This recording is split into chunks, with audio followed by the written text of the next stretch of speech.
Bonjour Béatrice. Je vais commencer cet entretien en te demandant ton nom, où tu es actuellement, ici et maintenant, et si tu le souhaites, ton âge. Alors, je suis Elisabeth Drault. Je suis dans mon salon, mais qui est aussi l'endroit où je reçois, en fait. Et j'ai toujours fait comme ça dans ma vie. Je trouve ça très confortable. Et j'ai bientôt, dans 5 mois, j'aurai 80 ans. Voilà. Oh.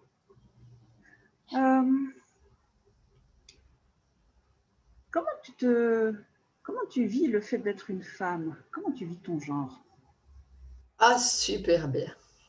Ah, je suis vraiment très contente d'être une femme. Et ça, depuis, je crois, toujours.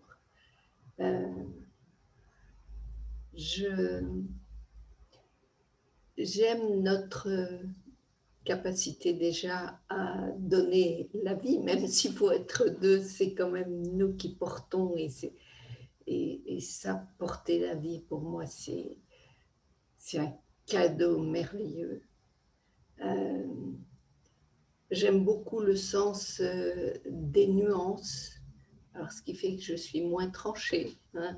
Mais voilà, j'aime cette capacité de la femme, la capacité d'accueil. J'aime l'intimité des relations, donc je trouve que je m'imagine que c'est plus facile pour une femme.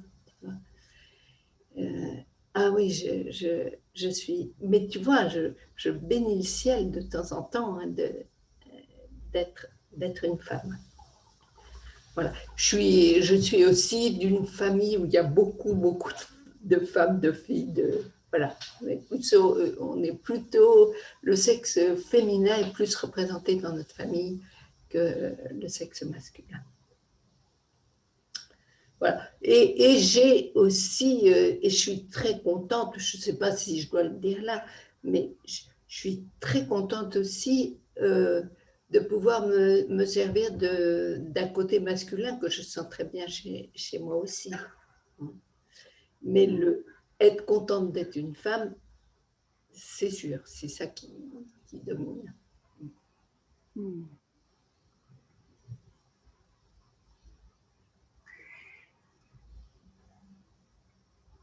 Et en tant que personne, qui es-tu?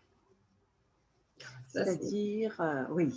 Là, c'est une vaste question. C'est une très vaste question. Dans cette question, j'englobe tes intérêts, tes passions, comment tes qualités, vraiment ce qui te définit ici et maintenant, bien sûr,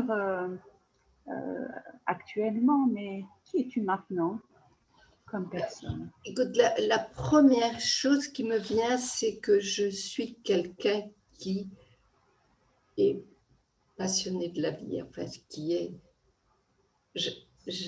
j'adore la vie, voilà, c'est, bon, ça, je pense que ça me caractérise, si bien que je me sens conserver un dynamisme, tu vois, qui à mon âge m'étonne, m'émerveille, c'est un cadeau. Voilà, ma passion, c'est de transmettre. Ma passion, c'est vraiment de transmettre. Je voudrais aller jusqu'au bout de ce que je peux, de ce côté-là, du côté de transmettre. C'est vraiment une valeur pour moi. Et cette valeur-là, elle est parce que je me sens aussi une personne très privilégiée. Et pour moi, ça va avec. Je me sens tellement privilégiée que j'ai envie que ça circule, que voilà, j'ai le sentiment d'avoir beaucoup reçu et du coup, Et du coup, naturellement, ben, ça, faut que ça circule, il faut que ça aille dans le monde, il faut que ça... Voilà, ça c'est une chose très importante pour moi. Alors, un autre pan de ma vie qui est très important, c'est la famille. C'est une valeur énorme pour moi, ce qui fait que j'ai que j'ai beaucoup tardé à divorcer. J'ai divorcé à 68 ans, ce qui n'est pas courant. Tellement tellement la famille était importante pour moi et pour mon ex-conjoint aussi. Hein. Et on se réunit toujours en famille. Et voilà, ça reste une grande valeur pour moi. Je, je suis quelqu'un de simple. Vraiment, je me sens simple, assez naturel. J'ai toujours l'impression qu'on me lit un livre ouvert. Si, voilà, j'ai les pieds sur terre, ce qui a été parfois douloureux dans mes formations, parce que quand les autres planaient en l'air, moi je restais. Vraiment, je me disais, mais comment ils font, comment ils font. Voilà. Mais du coup, ça me donne un grand équilibre. Je suis quelqu'un d'équilibré. Je suis une grosse gourmande. Tout le monde le sait. Et ça se voit pas? Tout le monde le sait. Alors, le chocolat en particulier. Mais je pense que je suis gourmande de tout. Tu vois, je suis... dans la gourmandise, je mets aussi la curiosité. Si je m'écoutais, je ferais toutes les formations qui existent. Tu vois, j'ai de l'appétit et au sens propre comme au sens figuré. J'ai beaucoup d'appétit et pour la vie aussi, pour tout ce qui se fait. Par contre, je trouve que je ne suis pas assez, comment dire, large, je ne sais pas comment dire, large d'esprit ou c'est quand même assez focalisé sur tout ce qui a trait à l'humain qui m'intéresse. Tu vois, je suis absolument pas artiste, je vais pas beaucoup dans les expositions, les concerts, etc. Tu vois, c'est quand même très centré. Autre chose qui me vient, c'est j'adore la randonnée. J'ai fait encore un trek au Cap-Vert il y a, il y a 1 an ou 2 ans, 2 ans. Marcher et danser. J'adore danser. J'adore danser. Voilà, ce sont deux choses qui me plaisent beaucoup. beaucoup. Qu'est-ce que je peux dire de moi encore? Je pense que je suis avant tout une mère. Je me sens meilleure mère que grand-mère parce que mon métier je ne sais pas comment dire, me prend beaucoup, me happe beaucoup, et du coup, voilà, je donne moins de temps à mes petits-enfants que je n'en ai donné à mes enfants, qui étaient vraiment ma priorité. Alors, qui suis-je? Je suis, pour ce qui est professionnel, je me sens à la fois exigeante et bienveillante et comment dire, l'exigence, elle est de faire un pas de plus. Ça m'est égal, tu vois, où en sont les personnes. Ça, c'est OK pour moi. Ce qui m'intéresse, c'est d'aider à faire le pas de plus. Alors, quand je dis ça, c'est vrai que je pense plus à la formation et à la supervision qu'à la thérapie. Enfin, j'ai pas du tout peur des petits pas, ça m'intéresse. Les questions au ras des pâquerettes, ça m'intéresse. Voilà. Et et je suis quelqu'un qui est attiré par l'être humain, comment dire.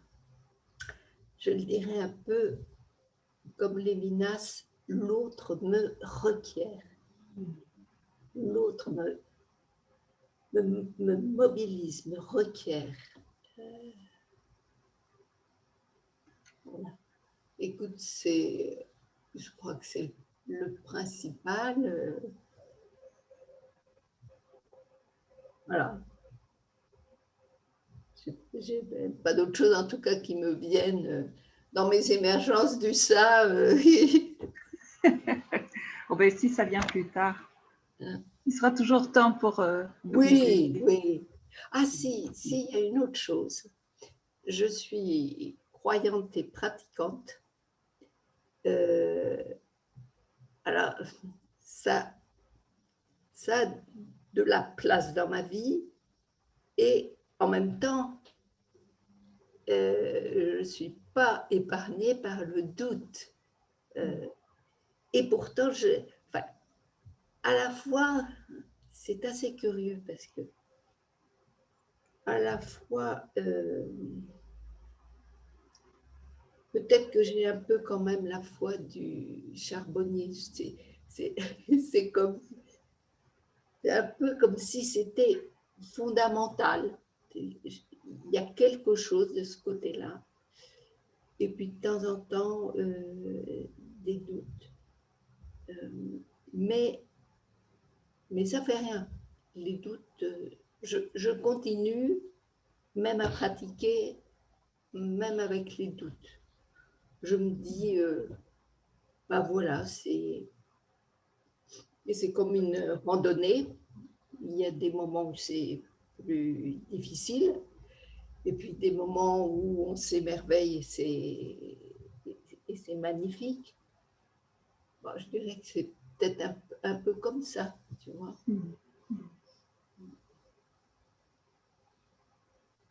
Voilà, c'était quand même c'est marrant que ça vienne en dernier, parce que, enfin, en dernier, je ne sais rien, il y aura peut-être encore des choses qui me passeront, mais c'est quand même un pan important, tu vois, dans mes valeurs. Mes valeurs, elles sont quand même très influencée, je pense, par ma foi, dans laquelle j'ai toujours vécu. Hein. J'étais dans une famille croyante, pratiquante. Voilà.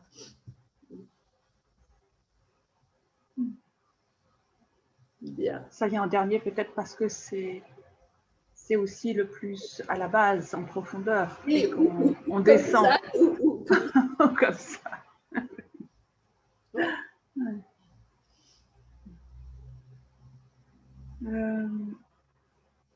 Tu parlais, tu l'as dit plusieurs fois, je suis une privilégiée. Ouais. Et qu'est-ce que tu peux me dire à propos des privilèges et du pouvoir? Alors, les privilèges, pour moi, c'est, comment dire, sont des privilèges qui sont pas liés au pouvoir. Quand je dis je me sens vraiment très privilégiée, c'est tous les dons, ce qui m'a été donné, et qui, tu vois, je suis en excellente santé. Ce que je peux faire encore maintenant, mais je trouve que j'ai une chance formidable, de pouvoir encore travailler, de pouvoir marcher, danser. C'est un privilège fantastique, ça. Le privilège d'avoir eu 4 enfants, ça aussi, c'est... Et que entre mes enfants et moi, je trouve qu'il y a une communication formidable. Quel privilège. Quel privilège. Le privilège d'avoir rencontré sur ma route, alors là, si on va un peu plus du côté de le privilège d'avoir eu une mère très aimante et que j'ai pu modéliser, qui adorait la vie, qui me revient une anecdote pour te dire un petit peu. Quand une de ses arrière-petites-filles vient avec un papier et un crayon pour l'interroger sur sa vie, la vie de son temps, la réponse de maman, c'est « Mais mon temps, c'est maintenant, ma petite fille !» Tu vois, elle avait 97 ans, quelque chose comme ça. Et c'était une femme pleine de vie et qui était très accueillante. Donc, il y a eu beaucoup de monde à la maison. Il y avait toujours du monde, ça passait. Voilà. Du coup, j'ai un peu perdu ta question. Tu es en train de visiter tes privilèges et puis, voilà, que tu dissociais du pouvoir. Quel est ton rapport au pouvoir? Un autre privilège au niveau professionnel, ça a été de rencontrer vraiment des personnes que j'ai estimées, que j'ai aimées, qui peuvent me servir là aussi de modèle. Alors, je vais citer par exemple Serge et Anne, parce que je suis de la première promo de l'EPG, moi. Donc, c'est assez amusant. Je me suis rendu compte, et pourtant, je ne me sens pas du tout pionnière, mais je me suis aperçue que j'ai fait partie de la première promotion de l'EPG. Noël Salaté, il ne faisait pas une école, mais j'ai été dans les premiers. On a un groupe qui s'appelle Artex, qui dure depuis 35 ans, tu vois. J'ai Gilles de Lille, qui m'a aussi beaucoup marqué. J'ai rencontré Marie Petit, j'ai eu des stages avec Erwin et Myriam Polster, avec Janine Corbeil. Quand même, sont des grands de la Gestalt pour moi. Ernest Godin aussi. Voilà, donc, voilà, ça c'est le côté vraiment, je me sens une privilégiée. Et puis, au niveau du pouvoir, je n'aimerais pas être en haut de la marche. Alors, je crois que je détesterais être... je ne suis pas assez tranchée pour prendre des décisions. Donc, être le chef, ça me tente alors pas du tout. Par contre, au niveau du pouvoir, si je forme, quand je suis thérapeute, quand je suis superviseur, quand je suis formateur, oui, j'aime bien évidemment avoir un impact sur ceux qui se forment, ceux qui se font superviser et sur les patients. Ça oui, si je fais ça, c'est bien parce que je voudrais que ça ait un impact, de l'influence au service de la croissance, que ce soit leur propre croissance personnelle, que ce soit la croissance de ceux qu'ils côtoient. Parce que moi, je suis dans la tête, j'ai vraiment en tête que je suis un petit chaînon, tu vois, un petit maillon, et que si ce petit maillon, par exemple, a 6 personnes si j'ai 6 personnes devant moi, je m'imagine qu'elles auront chacune 6 personnes qui, etc. Et, et du coup, même une contribution modeste ne me fait pas peur, bien sûr, mais même m'excite, me mobilise. Parce que j'ai en tête, ben oui, tout ça, ça va faire des petits... voilà. Donc, le pouvoir, dans ce sens-là, oui. Mais au niveau du pouvoir, quand même, je suis assez triste de voir comment, avec des personnes qui ont fait du travail beaucoup sur elles-mêmes, et voilà, même chez nous, comme le pouvoir peut être un enjeu qui crée beaucoup de blessures. Ça m'attriste et j'avoue que je ne comprends pas complètement ça. Voilà, pouvoir privilège.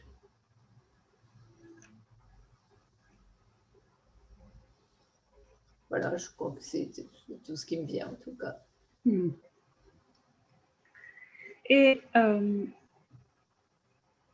quelles sont les personnes, tu as cité des personnes que tu as eu la joie et le privilège de rencontrer, mais là, et peut-être que il y en a certaines qui font partie de ceux qui t'ont influencé. Quelles ont été les figures d'influence pour toi dans ta vie?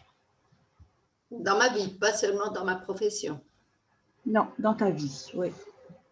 Alors, dans ma vie, ben, j'ai cité maman, hein, et je l'appelle maman parce que c'est, tu vois, ça va peut-être faire bizarre dans un interview, mais non, c'est son nom pour moi, ça reste maman. Alors, certainement, elle a eu une très grosse influence sur moi. Je dirais aussi mes enfants, parce qu'ils m'ont aidé à grandir. Ils m'ont aidé, mais tu vois, quand je dis ça, c'est y compris matériellement. C'est eux qui prenaient en charge la famille quand je me suis formée, par exemple, pour la Gestalt. Et ça a été un gros changement pour moi. Ça m'a énormément épanouie. Donc, ça me donne l'occasion de les remercier. Parce qu'ils m'ont poussé vers ça, tu vois. Généralement, c'est le parent qui pousse à l'envolée de l'enfant, mais je peux dire que là, mes enfants, ils m'ont poussé vers l'envol. Donc oui, ils ont aussi bien marqué. Sinon, professionnellement, ceux que j'ai cités, hein, Serge et Anne. Alors, Serge et Anne, c'était plus au niveau... Je débutais tout juste. D'ailleurs, au passage, je ne comprends pas. J'avais une impression d'être vieille, alors que quand je vois la moyenne d'âge où commence, et j'avais l'impression que c'était ridicule de commencer à cet âge-là, je devais avoir à peine 40 ans, tu vois. Il n'y a rien d'extraordinaire. Et voilà, je me rappelle de ça parce que c'était avec Serge et Anne. Donc, Serge et Anne, c'était surtout...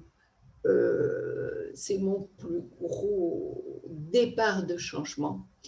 Je me suis beaucoup épanouie, ouverte. J'étais quelqu'un d'un peu trop resserré, classique. Voilà. D'ailleurs, ça m'amuse parce que j'avais un chignon à ce moment-là. Et régulièrement, quand je revenais, régulièrement, il y avait quelqu'un qui me faisait mon chignon. Tu vois, c'est une anecdote, mais ça dit quelque chose du passage entre quelqu'un qui était euh, étriqué, c'est peut-être trop fort, mais quand même un peu formaté, hein, parce que on était 4 filles et un garçon, 4 filles à 1 an de distance chacune. Donc, c'était, tout le monde est élevé pareil, on a les mêmes habits, voilà, c'est dans ce sens-là. Et là, ça m'a vraiment développé, épanoui, me permettre d'oser m'affirmer. Je me rappelle aussi d'un épisode avec Serge qui était un défi pour moi parce que j'étais encore assez timide. Je le suis moins maintenant, mais je suis encore un peu. Et je ne sais plus quelle consigne il y avait, mais je m'étais retrouvée à danser seule devant tout le groupe.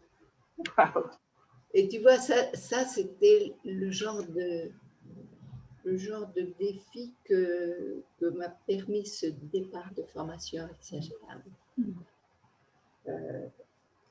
Le point plus noir, c'était qu'on n'a eu aucune théorie. Je crois qu'on a eu une matinée théorie. Ah oui, c'était purement expérientiel. Absolument. Expérientiel. Merci, je cherchais le mot. Et du coup, j'ai été vraiment ravie de compléter. Alors, avec un autre style complètement, après, je suis allée, juste en sortant de la formation, je suis allée avec Noël Salaté. Je ne sais pas comment j'ai eu la chance aussi, parce que, voilà, moi, j'ai su qu'il montait un groupe de supervision et j'y étais tout de suite. Et voilà, je suis restée avec lui, je ne sais pas combien d'années, 25 ans, enfin, jusqu'à sa mort.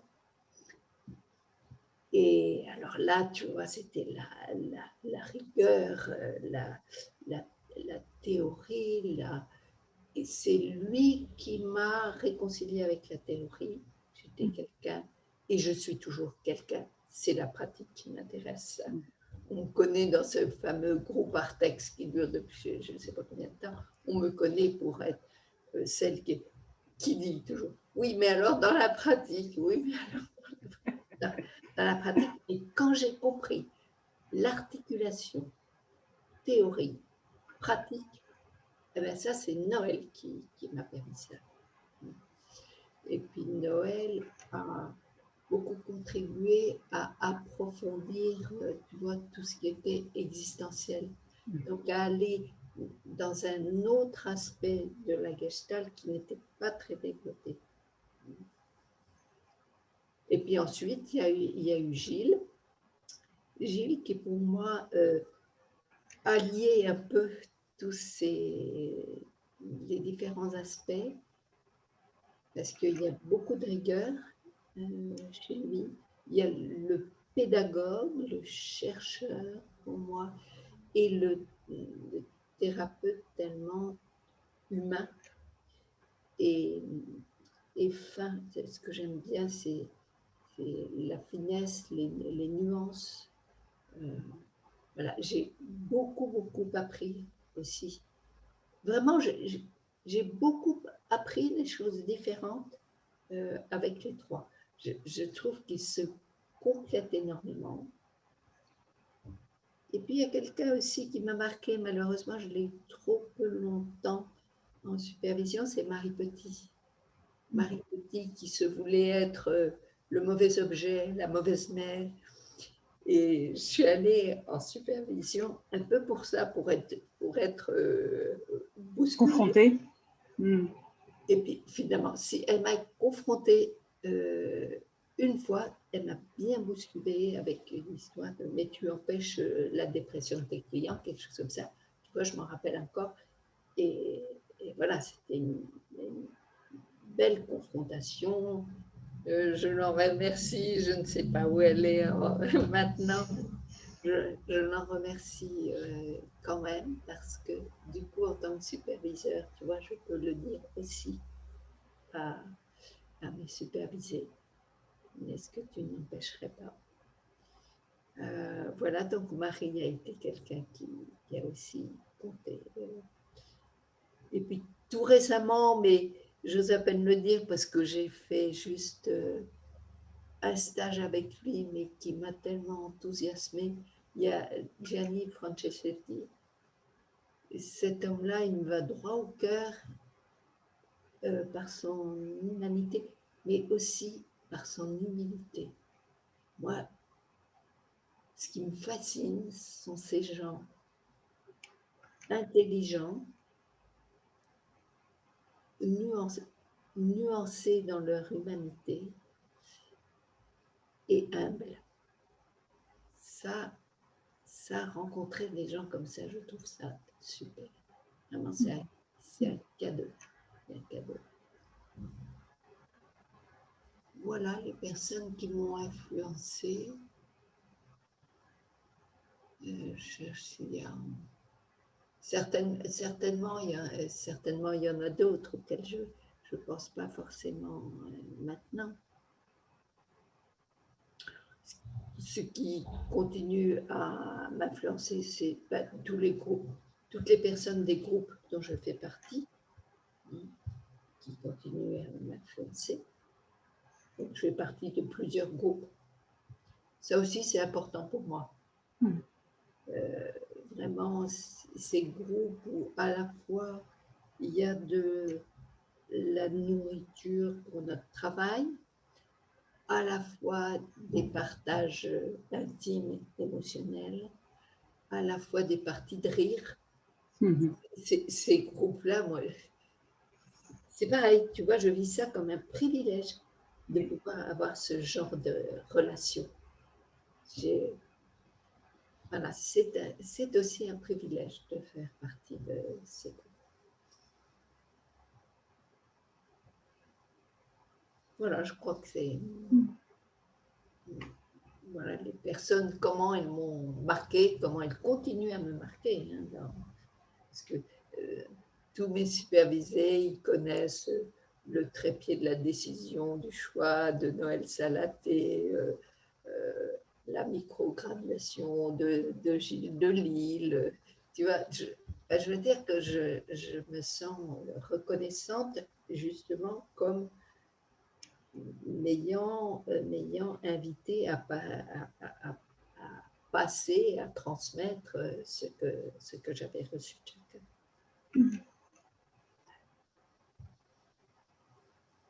Et du coup, je suis curieuse parce que tu dis, donc tu avais 40 ans quand tu as commencé ta formation à l'école parisienne de Gestalt.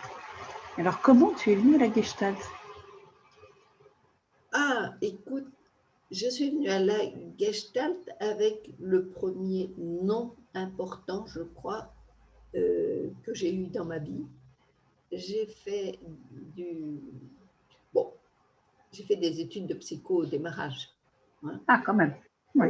Oui, j'ai fait des études de psycho, j'étais à Psychoprate que j'ai trouvé une très bonne école.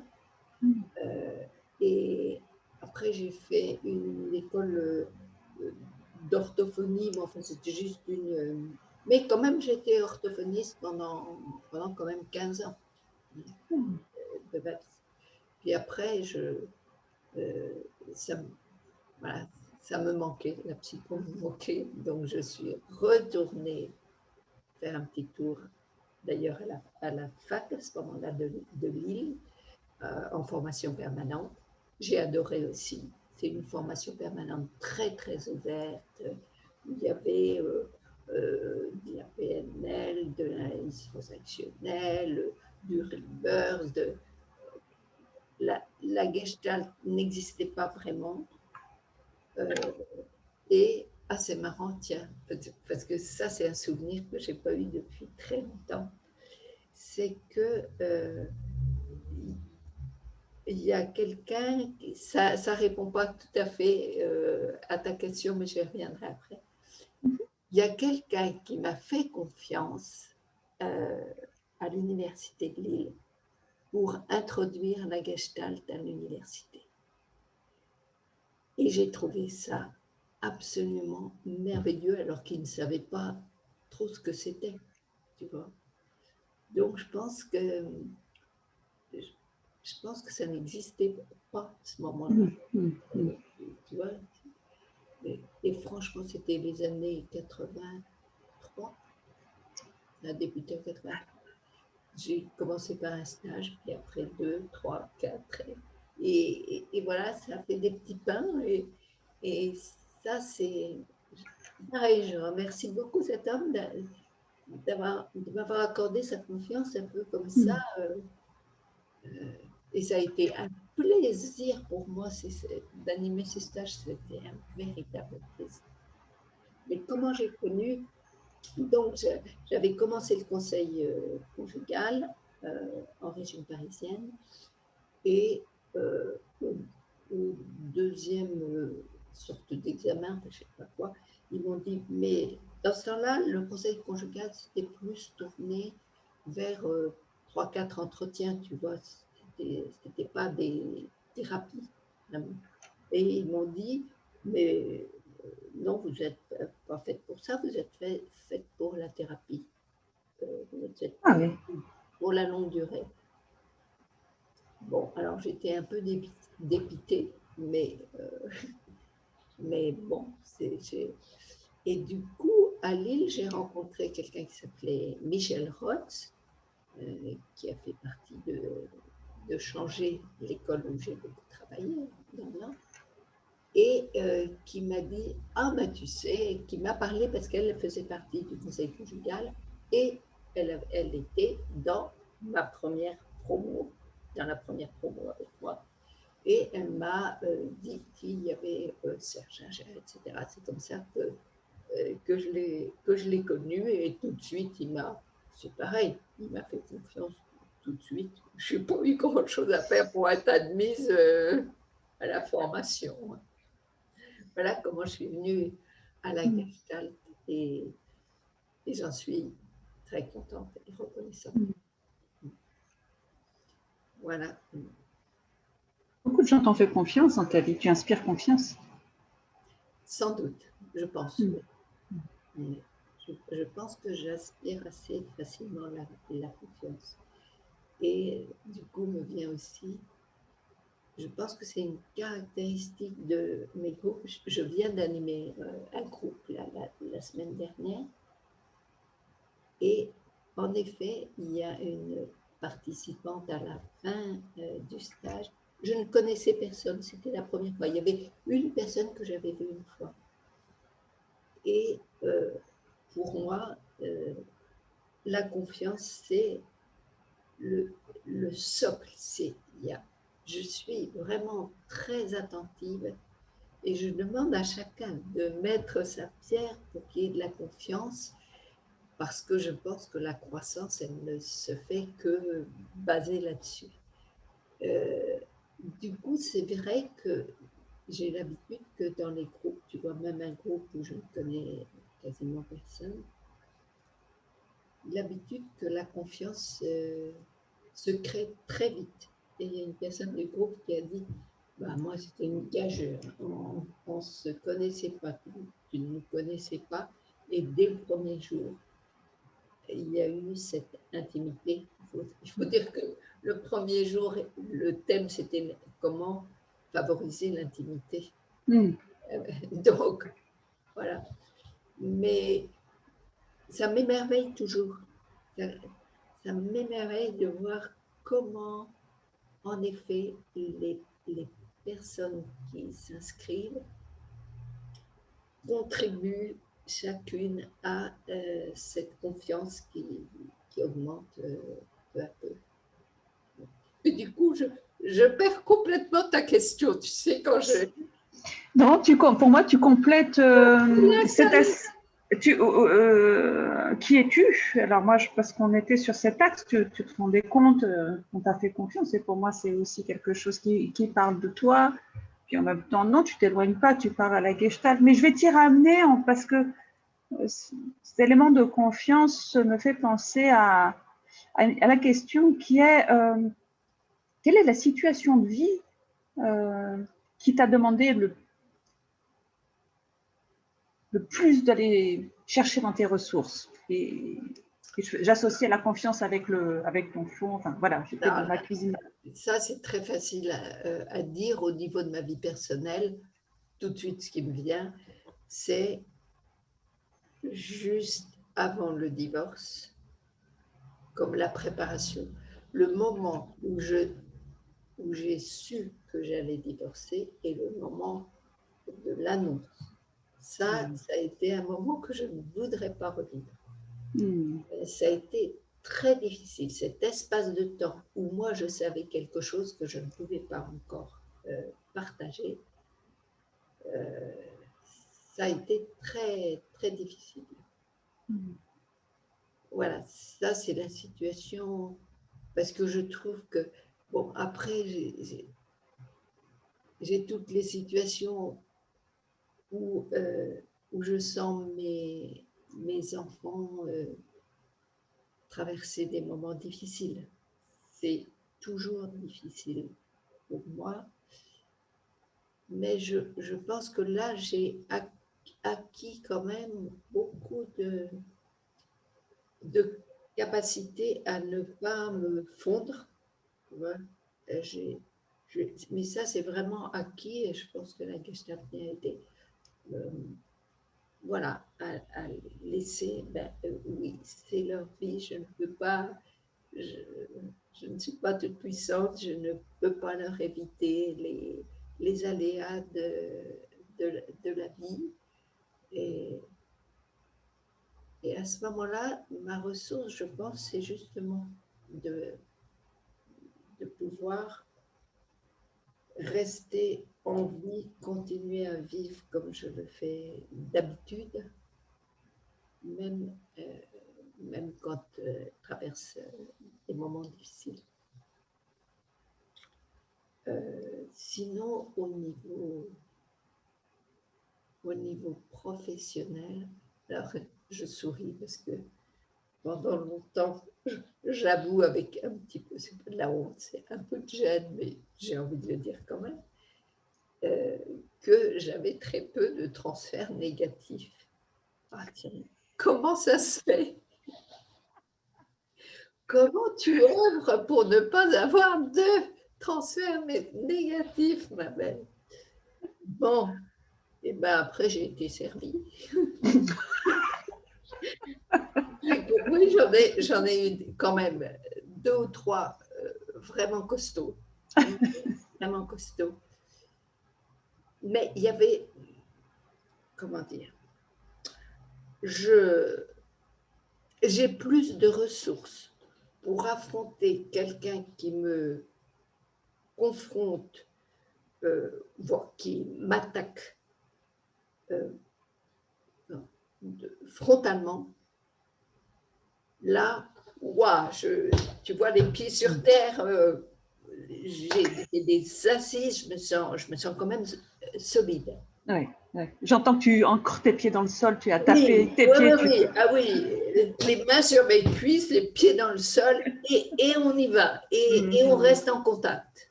Ça oui. Par contre, je suis beaucoup plus déroutée par les attaques, je ne sais pas comment dire. Pernicieuses. Voilà. Je sais beaucoup moins faire.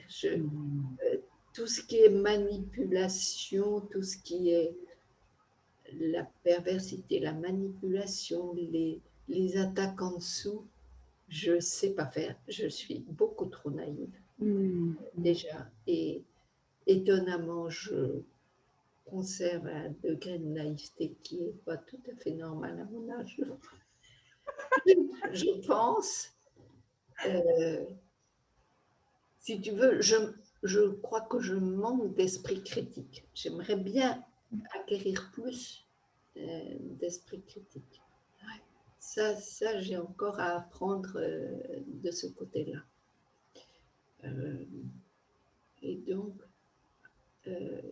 ta question, c'était les ressources par rapport à une situation qui a été extrêmement difficile au niveau professionnel. C'est avec une cliente suicidaire pendant plusieurs années et qui, et qui m'a sollicité pour, je ne sais pas comment dire, l'aider euh, l'aider dans son suicide. Ah oui, à la mise en acte de son... Et là, tu vois, j'en reparle, j'ai encore les frissons pourtant, ça fait très très longtemps.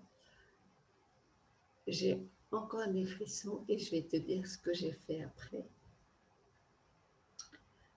Eh bien justement, je me suis précipitée à l'église, tellement j'étais bouleversée. Et j'ai même, il y a souvent un prêtre qui est là pour écouter. Et je lui ai dit face à quoi je me trouvais. Et il me dit, on ne va pas être dans le fer. Venez, on s'est tous les deux mis au fond de l'église. Il m'a accompagnée dans la prière. Et ça a été un beau moment, tu vois, cet homme-là voilà, qui a juste fait ce geste de venir prier avec moi. Mais c'est vrai que ça a été bouleversant, ce moment-là.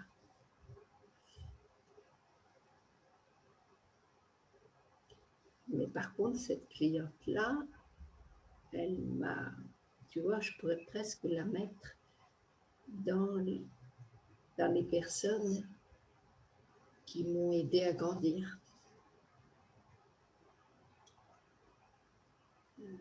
Parce qu'elle m'a fait réfléchir sur mes valeurs, sur... voilà, elle m'a, oui, elle m'a changé, elle a contribué à un certain changement. Voilà, c'est ces situations-là qui me reviennent le plus.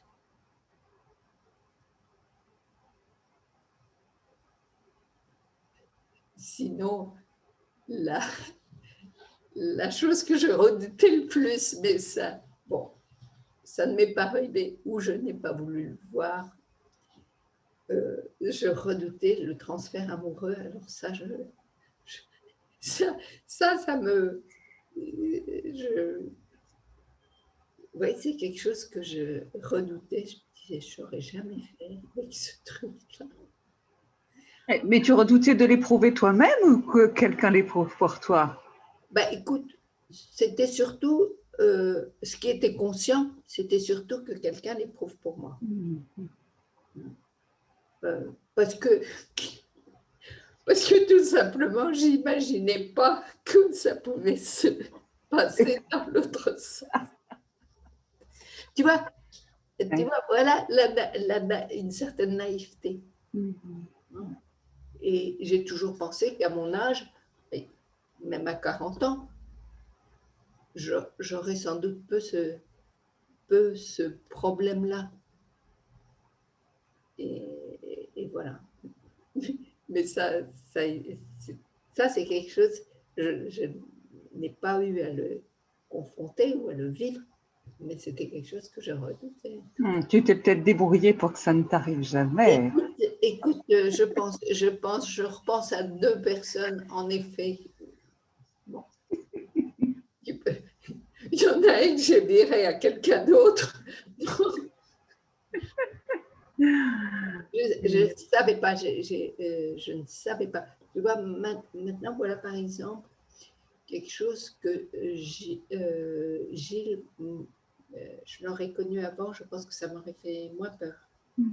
Maintenant, voilà, je vois vraiment ce qu'on peut en faire, mais là, j'avais rien eu là-dessus. Je débutais et voilà.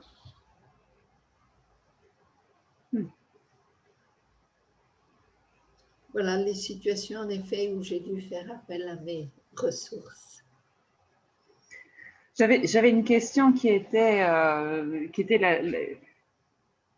quel était le souvenir dans Gestalt qui t'avait le plus impacté, mais tu as répondu, Ah oui, ah, tu as mais répondu. c'est celle-là, c'est celle-là. Alors, il y a des situations, mais peut-être que tu auras une autre question après où ça sera mieux venu. Bah, écoute, il y a peut-être quelque chose qui va se rejoindre, mais tu tournes autour en fait de plusieurs questions parce que j'avais aussi envie de savoir comment la Gestalt thérapie t'a construit, mais tu as aussi en partie répondu à ça. Il y a peut-être quelque chose où tu as envie de compléter ce que tu nous as déjà dit.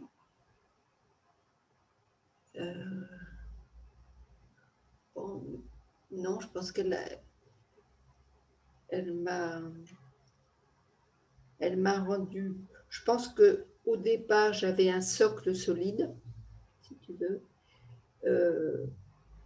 mais elle m'a encore solidifié dans les parties qui étaient peu émergentes. Elle m'a plutôt ouverte, oui, ouverte, développée, agrandie. Elle m'a donné des permissions, tu vois, la Gestalt. Des permissions d'être beaucoup plus moi-même, des permissions de sortir de l'emprise,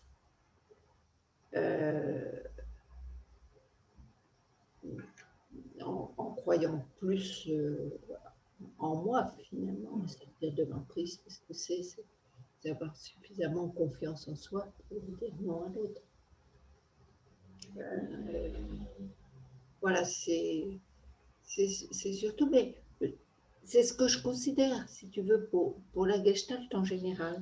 Moi, je la vois toujours sous forme de continuum où il ne s'agit pas tant de lutter contre quelque chose, mais toujours d'agrandir, d'ajouter. Et comme ça, le négatif prend moins de pouvoir, justement. Si j'ajoute, et vraiment, ça, par exemple, c'est un concept de la Gestalt que j'aime beaucoup, ce continuum où il n'y a pas tant à combattre quelque chose que à plutôt agrandir, pour assouplir. Ça, j'aime bien cette idée-là. Voilà, elle m'a permis de plus m'affirmer.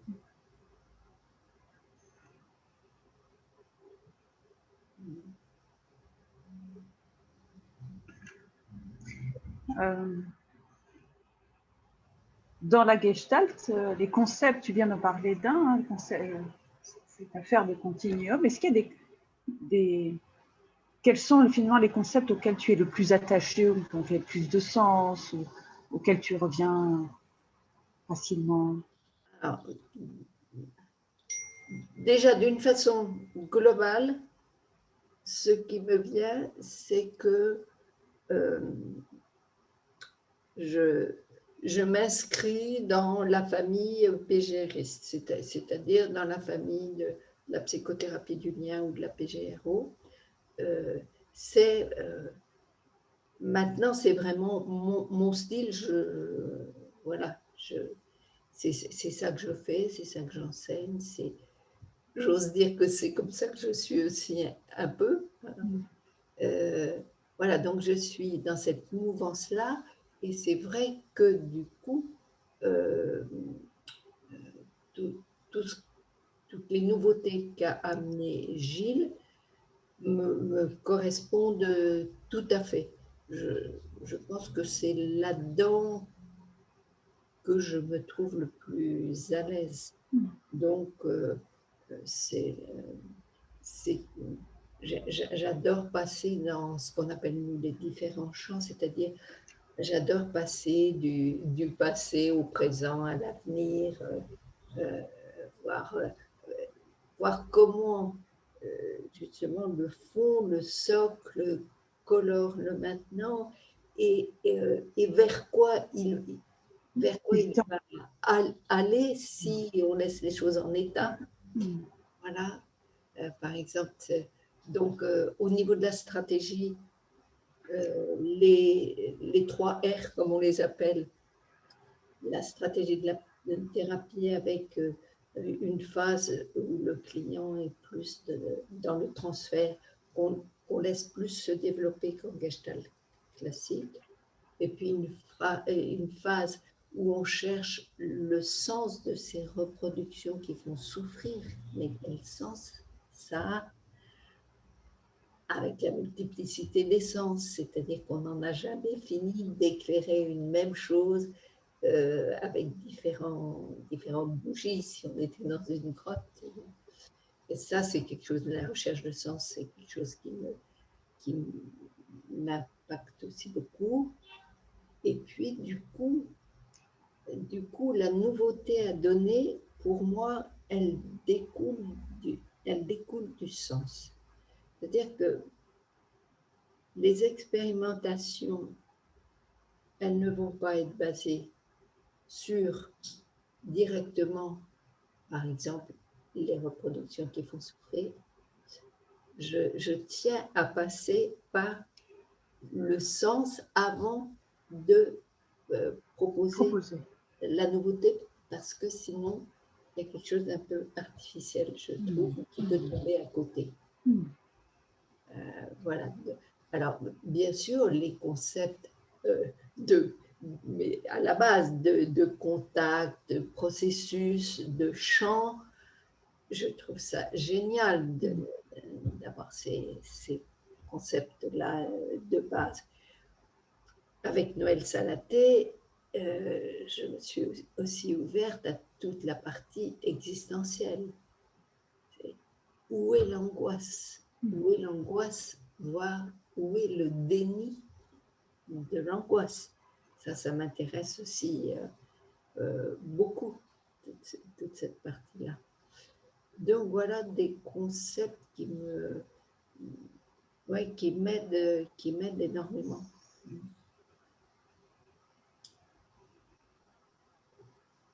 Bon, je ne veux pas rentrer dans les détails, mais je ne sais pas s'il y aura des PGRistes qui regarderont cette interview, mais le concept de ce mot qui est quand même difficile à avaler, les micro-champs introjectés, c'est-à-dire cette ambiance relationnelle dont nous colorons assez facilement nos relations maintenant, c'est un outil extrêmement précieux pour moi, ça aussi. D'aller chercher comment le patient colore son être au monde.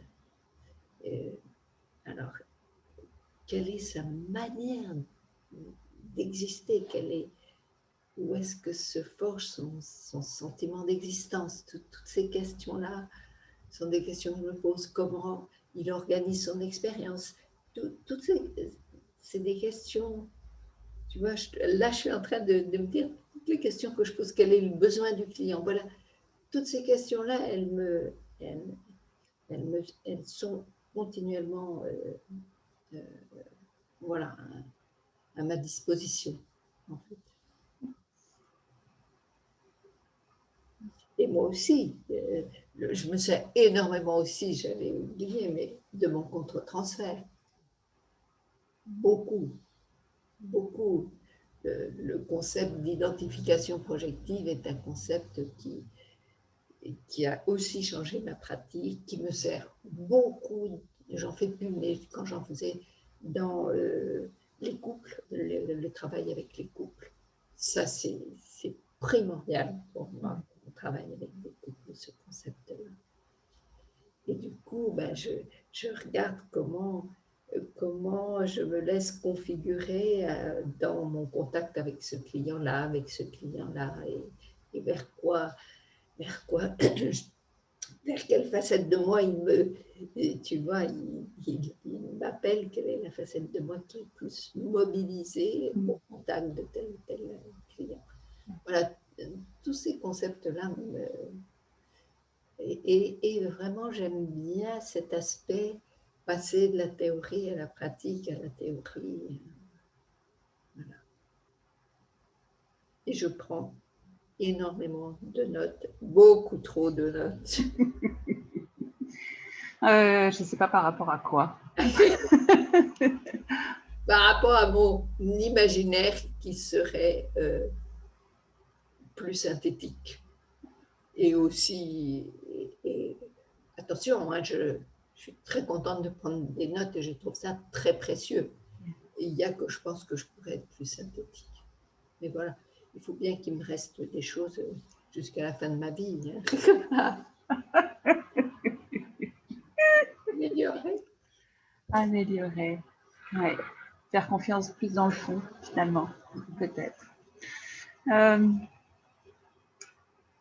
Tu parlais du plaisir de retrouver ton appartenance à plusieurs groupes. Oui. Pour toi, est-ce qu'il y a une communauté Gestalt? Et si oui, est-ce que tu sens en faire partie?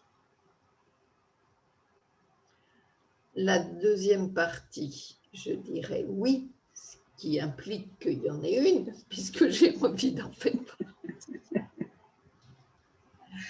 Mais laquelle?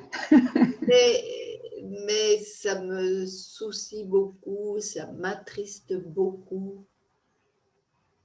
qu'elle soit comme éclatée pour moi. Ça, c'est quelque chose ouais, qui me soucie, qui ne me va pas, que je ne comprends pas bien. J'avoue, je ne comprends pas bien. Moi, mon rêve, ça serait que les différents courants discutent ensemble. Hein. Je trouve ça tellement naturel, tellement la vie.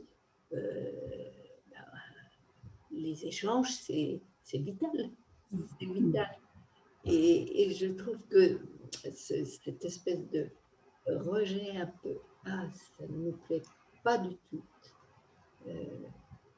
Après, je ne sais pas si après le regroupement de Bordeaux, on avait fait un groupe où c'était vraiment sympa. Il y avait justement des représentants un peu de tous les courants. Et c'était merveilleux. Et ça se passait très bien, très bien. Bon, c'est ça dont je rêve. C'est ça dont je rêve. Et même à la limite, tu vois, de discuter sur un sujet avec d'autres méthodes. Mais là, on parle de la communauté gestaltiste. Ah, mais oui, il y a de la place pour tout le monde. On est tous différents, donc pourquoi ne pas avoir des styles différents? Moi, ça me paraît très gestaltiste, mais il n'y en a pas un qui est forcément mieux que l'autre. Il y a celui qui est le plus adapté à notre tempérament, à nos goûts, à notre façon d'être. Voilà. Et si je peux m'enrichir, ce qui était le cas dans ce groupe, d'autres façons de faire ou être, mais tant mieux d'eux. Voilà, donc je suis très triste et ça m'affecte quand c'est là où je me dis je fais bien partie de la communauté gestaltiste parce que quand il y a des manquements, surtout des manquements déontologiques, voire éthiques, ça me fait mal. Ça me fait mal d'entendre ça dans ma communauté, juste. Que ça vienne de quelque courant que ce soit. Oui, c'est là presque où je m'aperçois le plus que je fais partie de. Mais sinon, moi, je suis quelqu'un de très, encore, de très fidèle. Et j'ai manqué une seule assemblée générale depuis que la Société française de Gestalt existe. Donc, depuis sa création, tu vois, voilà. J'ai été engagée à un certain moment. Là, je me désengage petit à petit. Hein. Voilà, mais ça reste, oui, ça reste important pour moi. On pourrait peut-être dire que maintenant, ça fait partie de mon identité, être gestaltiste.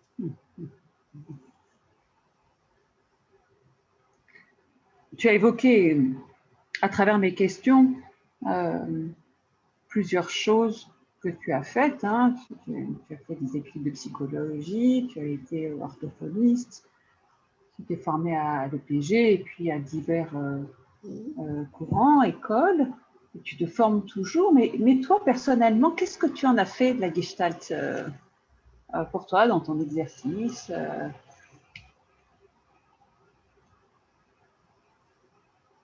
Question difficile. Parce que c'est tellement, on dirait, syntonomois que je ne sais pas trop. C'est presque les autres qui pourraient plus répondre à cette question que moi. Moi, je fais de la gestalt à l'Elisabeth Trot. Non, quand même, je m'inscris quand même très nettement dans le courant, en tout cas, de la PGA. Oui, oui. Ça, c'est évident pour moi.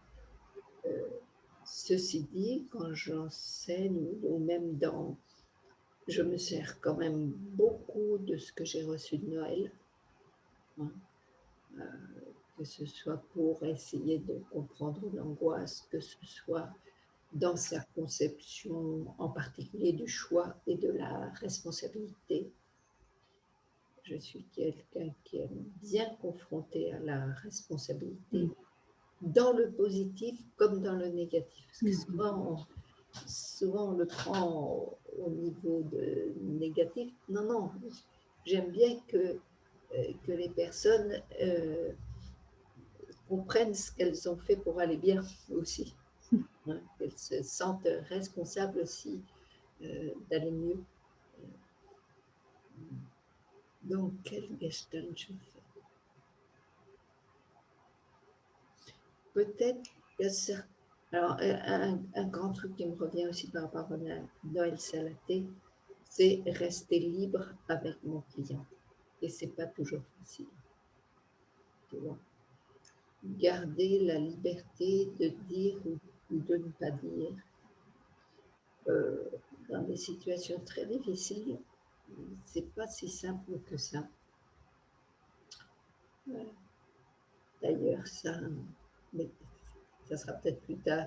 C'est un grand projet de ma vie. Hein. Ça, c'est le projet de ma vie, la liberté. La liberté? Ouais. Écoute, tu anticipes. Alors, comment je vais t'amener cette question? Donc, tu as été gestalt thérapeute, tu es formatrice, tu es enseignante à Lille. J'ai oublié le nom de l'école, mais Changer. Voilà. CHAMP. Oui, c'est ça. Changer. Voilà. Donc, tu fais de la supervision. Et j'allais en dire, mais quel est ton projet pour... C'est quoi ton next à toi? Et alors, j'ai entendu la liberté. Oui. Déjà, ce qui me vient en premier, c'est qu'il faut que je me dépêche. Pour le next, il est grand temps. Il y a une belle pression existentielle pour faire du nouveau. Voilà, mais le projet de base jusqu'à la fin de ma vie, c'est vraiment gagner en liberté. Il y en a beaucoup qui le savent parce que je le dis, je veux gagner en liberté. Y compris avec les limites du vieillissement. J'avais été coordinatrice d'une journée d'études sur croissance et finitude. Et je me vois toujours pouvant vieillir en me disant ça je ne peux plus, mais je me le dis déjà, je ne peux plus par exemple danser une soirée entière comme je l'ai fait pendant des années, et je m'émerveille et je jouis de pouvoir danser, même si c'est moins longtemps, tu vois? Et ben ça, je voudrais éprouver ça jusqu'à la fin de ma vie, y compris si je suis paralysée, pouvoir avec mes yeux, regarder encore, pouvoir dire: «Non, c'est pas cette soupe-là que j'aime, j'en voudrais une autre». Enfin, mais Mm. même si ce que je veux dire, c'est que, bah, ça rejoint, les petits pas, ça rejoint, même si c'est minime, ce que je veux, c'est éprouver ce sentiment, tu vois? Que je suis libre. C'est peu importe, presque le comment, c'est me sentir libre. Ouais, et là, c'est bien parce que j'ai encore du boulot, donc ça va. Tu vas pas t'ennuyer, hein? Non, non. Non, ça, je crois pas que je m'ennuierai. Mm. Je crois pas. Mm. Et après, bon, bah, je vais transmettre jusqu'à ce que je puisse, plus transmettre. Mm. Et puis après, ça sera quand même très difficile, je pense, hein, d'arrêter. Le moment où j'arrêterai Mm. complètement sera un moment pas facile parce que j'éprouve tellement de joie, d'enthousiasme même, même à, à ce que je fais. Je m'émerveille, je suis pas du tout blasée. Tu vois, par exemple, je fais référence à ce groupe que je viens de, à ce stage que je viens d'animer, mais je continue à m'émerveiller devant cet être humain capable de changer, capable d'échanges authentiques, de croissance, je, ouais, je pense que ça aussi, c'est quelque chose qui pourrait me caractériser, tu vois. Je suis pas blasée, je, je m'émerveille, je m'émerveille. Ouais. Mm. Oui, et voilà, dans le next, il y a transmettre jusqu'à ce que je puisse plus. Je me fais assez confiance pour quand je ne pourrai plus travailler. euh, je trouverais bien une asso qui, voilà, dans laquelle je pourrais faire quelque chose. Voilà. J'ai, j'ai pas un souci au niveau d'avoir quelque chose à continuer à faire Mm. dans le monde.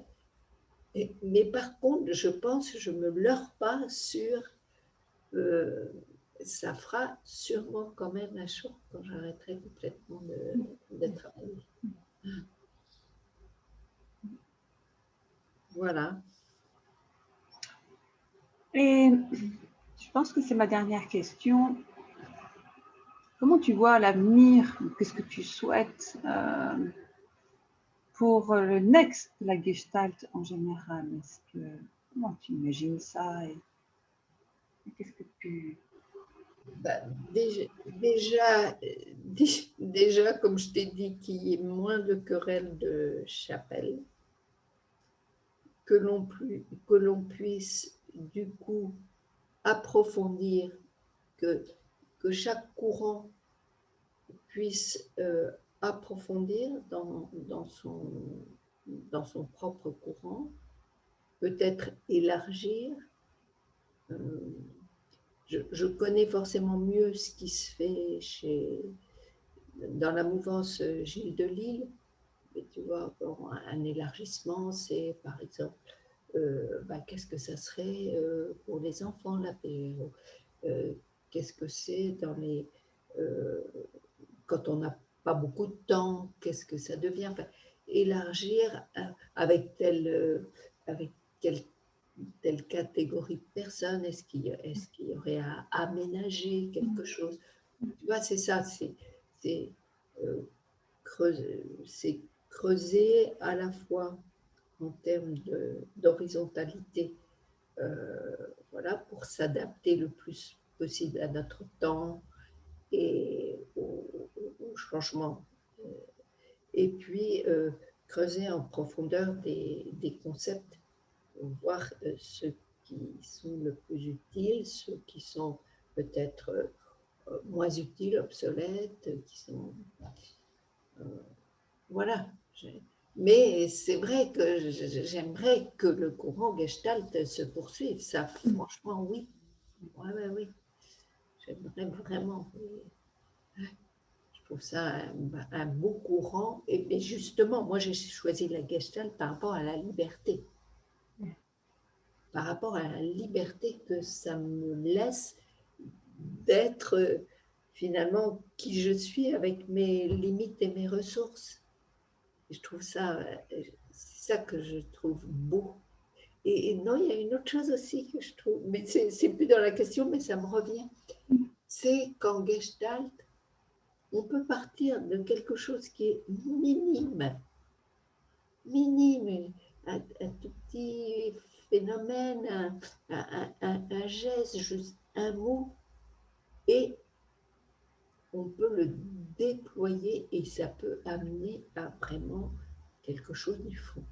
Ça aussi, je trouve ça assez étonnant et formidable, parce qu'il y aura toujours une figure, y compris le silence. Voilà, on se sert de la figure qui est là, et c'est une extrême liberté. Et peut-être que je peux aussi terminer en disant que c'est assez étonnant, mais c'est en animant un groupe que je me sens le plus libre. C'est vraiment, j'ai un éprouvé de liberté, d'avoir le droit d'être qui je suis. Et c'est en animant des groupes de formation que ceci est le plus fort chez nous. Donc voilà, j'aimerais continuer ça le plus longtemps possible.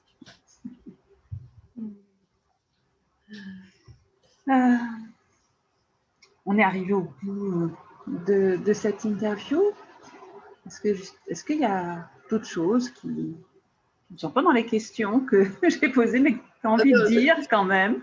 Non, tu vois, déjà que je me dis, oh là là, mais qu'est-ce que j'ai été bavarde, c'est pas possible. Je ne sais pas combien de temps on a mis, parce que je n'ai pas regardé la montre. Mais moi non plus. Mais j'ai l'impression que j'ai beaucoup parlé. Peut-être trop. Et puis, comme tu m'as dit qu'on ne pouvait pas enlever, ça va faire peut-être un peu, je ne sais pas. Mais voilà. Ça, c'est ma spontanéité aussi. Mais moi, c'est ce que j'aime dans ces rencontres et dans ces interviews. Et justement, c'est cette liberté dont tu parles. Ouais. D'être qui tu es, comme tu es ici et maintenant avec moi. Pour moi, c'est un enrichissement. Je suis sûre pour ceux qui vont regarder, c'est un enrichissement aussi qu'elle partage. Donc, merci beaucoup. Et merci à toi, parce que c'est une expérience là aussi nouvelle. Hein. Voilà, donc d'avoir pensé à moi, c'est un cadeau, notre petit entretien-là. Mais parce que tu m'as fait à moi aussi l'effet que tu fais à tout le monde. Moi, dès que je t'ai vu, je t'ai fait confiance et c'est quelque chose que je n'ai pas oublié, tu vois.